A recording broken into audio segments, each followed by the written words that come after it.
चलकर आई हुई सत्ता को पितृ वचन से खाकर लात मार के 14 साल जन कल्याण के लिए वनों में विचरण करने वाले सत्ताधीश की कहानी हमारी आती है।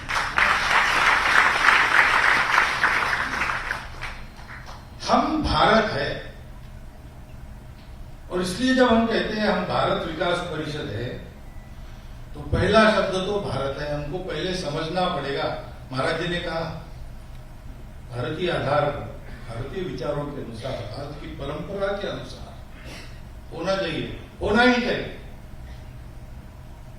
क्योंकि विकास उसी को कहा जाता है जो अपने अपने स्वरूप के अनुसार होता है।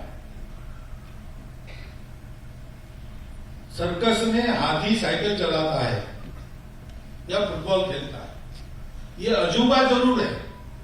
हम पैसे देकर उसको देखने के लिए जरूर जाएंगे, लेकिन वो हाथी का विकास नहीं होता। विकसित प्राणी मनुष्य है, उसकी जैसी साइकिल चलाता है, फुटबॉल खेलता है, ये हाथी का विकास नहीं होता।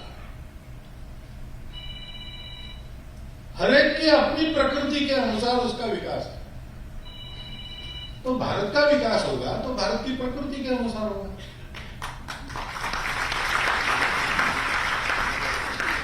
और इसलिए भारत में जो कल्पना है विकास की, वो एकदम अलग है। दुनिया की विकास की कल्पना थोड़ी सी एकांगी हो जाती है, और उनका दोष नहीं है। उनके पास जो सत्य आया वो अपूर्ण सत्य है, अधूरा है। 4 में से 3 तत्व उनके पास है, इसलिए उनके करने में भी दम है। वो पश्चिम का है, इसलिए छोड़ो उसको, हटा लो, ऐसा नहीं कर सकते।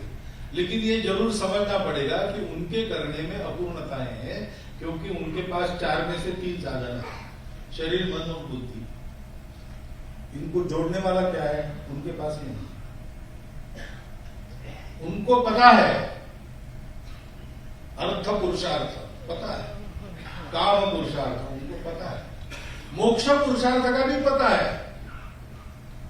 वहां भी साक्षात्कारी पुरुष हो गए, परंतु इन तीनों को साथ चलाने वाला उनको धर्म पता नहीं है।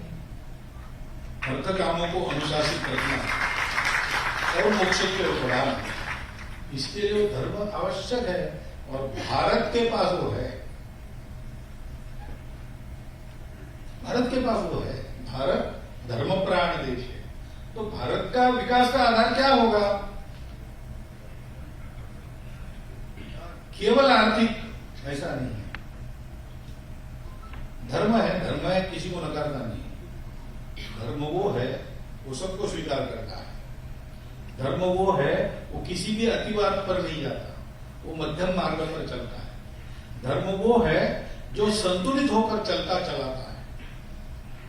धर्म जीवन की धारणा करता है। धर्म इसलिए इहलोक में और परलोक में सुख देता है।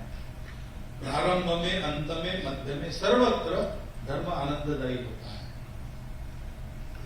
जीवन की धारणा उसके आधार पर, वो हमने आपने बनाया नहीं है, वो है। आप मानो न मानो, आप उसके अनुसार चलो, आपको फल मिलेगा। नहीं चलो, नहीं मिलेगा। उसमें सबका विचार है। देखिए शिवी राजा की कहानी आप सबको पता है। उनके दरबार में तो गुप्तर आया, बाज पीछा कर रहा था, भागते भागते आया, प्राणों के मोह से आया, भय के कारण होश उड़ गए थे। राजा को कहा मुझे आश्रय चाहिए, राजा ने उसको छुपा लिया। प्रजा है राजा, शरण देना राजा का धर्म है। नमस्कार, मैं हूं मानक गुप्ता। अगर आपको हमारा ये वीडियो पसंद आया हो तो इसे लाइक और शेयर जरूर करें, और हाँ, हमें सब्सक्राइब और फॉलो करना ना भूलें, ताकि आप देश और दुनिया की कोई खबर मिस ना करें। तो जुड़े रहिए हमारे साथ और देखते रहिए न्यूज़ 24।